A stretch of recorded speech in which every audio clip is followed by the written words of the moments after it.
তার ডাক নাম ছিল লালু। ভালো নাম অবশ্য একটা ছিল, কিন্তু তার মনে নেই। জানো বোধহয় হিন্দিতে লাল শব্দটার অর্থ হচ্ছে প্রিয়।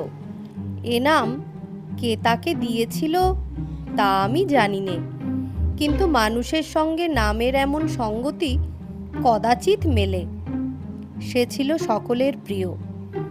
স্কুল ছেড়ে আমরা যখন গিয়ে কলেজে ভর্তি হলাম, লালু বললে সে ব্যবসা করবে। মায়ের কাছে 10 টাকা চেয়ে নিয়ে সে ঠিকেদারি শুরু করে দিলে। আমরা বললাম, লালু, তোমার পুঁজি তো 10 টাকা মাত্র। সে হেসে বললে, আর কত চাই, এই তো ঢের।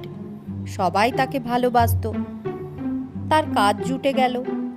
তারপরে কলেজের পথে প্রায়ই দেখতে পেতাম লালু ছাতি মাথায় জন কয়েক কুলি মজুর নিয়ে রাস্তার ছোটোখাটো মেরামতির কাজে লেগেছে। আমাদের দেখে হেসে তামাশা করে বলতো, যা যা দৌড়ো, পার্সেন্টেজের খাতায় এক্ষুনি ঢেড়া পড়ে যাবে।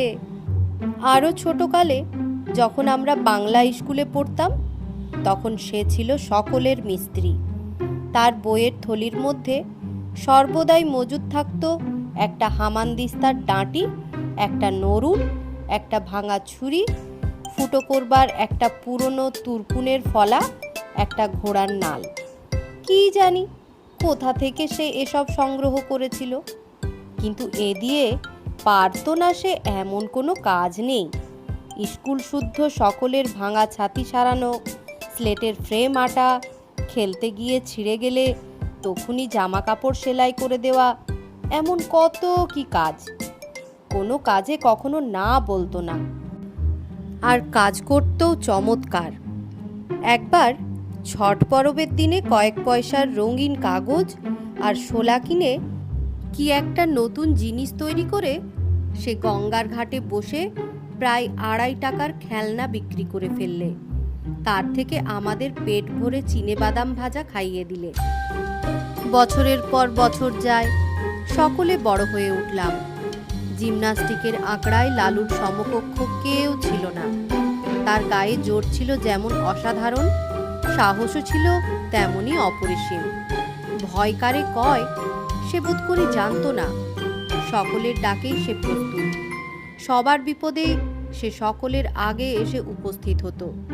কেবল তার একটা মারাত্মক দোষ ছিল, কাউকে ভয় দেখাবার সুযোগ পেলে সে কিছুতেই নিজেকে সামলাতে পারত না। এতে ছেলে বুড়ো গুরুজন সবাই তার কাছে সমান। আমরা কেউ ভেবে পেতাম না ভয় দেখাবার এমন সব অদ্ভুত ফন্দি তার মাথায় এক নিমেষে কোথা থেকে আসে। দু একটা ঘটনা বলি আপনাদের। পাড়ার মনোহর চাটুর্যের বাড়ি কালী পুজো। দুপুর রাতে বলির ক্ষণ বয়ে যায়, কিন্তু কামার অনুপস্থিত। লোক ছুটল ধরে আনতে, কিন্তু গিয়ে দেখে সে পেটের ব্যথায় অচেতন। ফিরে এসে সংবাদ দিতে সবাই মাথায় হাত দিয়ে বসলো। এবার উপায় কি হবে? এত রাত্রে ঘাতক মিলবে কোথায়?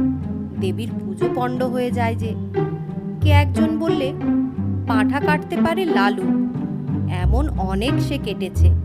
লোক দৌড়লো তার কাছে। লালু ঘুম ভেঙে উঠে বসলো, বললে, না না, কি গো, দেবীর পুজোয় ব্যাঘাত ঘটলে সর্বনাশ হবে যে। লালু বললে, হয় হোক গে, ছোটবেলায় ও কাজ করেছি, কিন্তু এখন আর করব না। যারা ডাকতে এসেছিল তারা মাথা কুটতে লাগলো। আর 10-15 মিনিট মাত্র সময়, তারপরে সব নষ্ট, সব শেষ। তখন মহাকালীর কোপে কেউ বাঁচবে না। লালুর বাবা এসে আদেশ দিলেন যেতে। বললেন, ওরা নিরুপায় হয়ে এসেছেন, না গেলে অন্যায় হবে, তুমি যাও। সে আদেশ অমান্য করার সাধ্য লালুর নেই। লালুকে দেখে চাটুর্যে মশায়ের ভাবনা ঘুচল। সময় নেই। তাড়াতাড়ি পাঁঠা উৎসর্গিত হয়ে কপালে সিঁদুর, গলায় জবার মালা পরে হাঁড়ি কাঠে পড়ল। বাড়ি শুদ্ধ সকলের মা মা রবের প্রচণ্ড চিৎকারে নিরুপায় নিরীহ জীবের শেষ আর্তকণ্ঠ কোথায় ডুবে গেল। লালুর হাতের খড়গ নিমেষে ঊর্ধ্বে উত্থিত হয়েই সজোরে নেমে গেল। তারপরে বলির ছিন্ন কণ্ঠ থেকে রক্তের ফোয়ারা কালো মাটিকে রাঙা করে দিল। লালু ক্ষণকাল চোখ বুজে রইল। ক্রমশ ঢাক, ঢোল, কাঁসির সংমিশ্রণে বলির বিরাট বাজনা থেমে এলো। যে পাঁঠাটা অদূরে দাঁড়িয়ে কাঁপছিল, আবার তার কপালে চড়ল সিঁদুর, গলায় দুলল রাঙা মালা। আবার সেই হাঁড়িকাঠ, সেই ভয়ঙ্কর অন্তিম আবেদন, সেই বহু কণ্ঠের সম্মিলিত মা মা ধ্বনি। আবার লালুর রক্ত মাখা খাড়া উপরে উঠে চক্ষের পলকে নিচে নেমে এলো। পশুর দ্বিখণ্ডিত দেহটা ভূমিতলে বার কয়েক হাত পা আছড়ে কি জানি কাকে শেষ নালিশ জানিয়ে স্থির হয়ে গেল। তার কাটা গলার রক্তধারা রাঙা মাটি আরও খানিকটা রাঙিয়ে দিলে। ঢুলিরা উন্মাদের মতো ঢোল বাজাচ্ছে। উঠোনে ভিড় করে দাঁড়িয়ে বহু লোকের বহু প্রকারের কোলাহল। সুমুখের বারান্দায় কার্পেটের আসনে বসে মনোহর চাটুজ্জে মুদ্রিত নেত্রে ইষ্টনাম জপে রত। অকস্মাৎ লালু ভয়ঙ্কর একটা হুঙ্কার দিয়ে উঠল। সমস্ত শব্দ সাড়া গেল থেমে। সবাই বিস্ময়ে স্তব্ধ। এ আবার কি? লালুর অসম্ভব বিস্ফারিত চোখের তারা দুটো যেন ঘুরছে। চেঁচিয়ে বললে, আর পাঠা কই? বাড়ির কে একজন ভয়ে ভয়ে জবাব দিলে, আর তো পাঠা নেই, আমাদের শুধু দুটো করেই বলি হয়। লালু তার হাতের রক্তমাখা খাড়াটা মাথার উপরে বার দুই ঘুরিয়ে ভীষণ কর্কশ কণ্ঠে গর্জন করে উঠল, নেই পাঠা, সে হবে না, আমার খুন চেপে গেছে, পাঠা দাও, নইলে আজ আমি যাকে পাবো ধরে নরবলি দেব। মা, মাগো, মা, জয় মা কালী জয়। বলেই একটা মস্ত লাফ দিয়ে সে হাঁড়ি কাঠের এদিক থেকে ওদিক গিয়ে পড়ল। তার হাতের খাড়া তখন বনবন করে ঘুরছে। তখন যে কাণ্ড ঘটল তা ভাষায় বর্ণনা করা যায় না। সবাই একসঙ্গে ছুটল সদর দরজার দিকে, পাছে লালু ধরে ফেলে। পালাবার চেষ্টায় বিষম ঠেলাঠেলি হুড়োমুড়িতে সেখানে যেন দক্ষযজ্ঞ ব্যাপার বেঁধে গেল।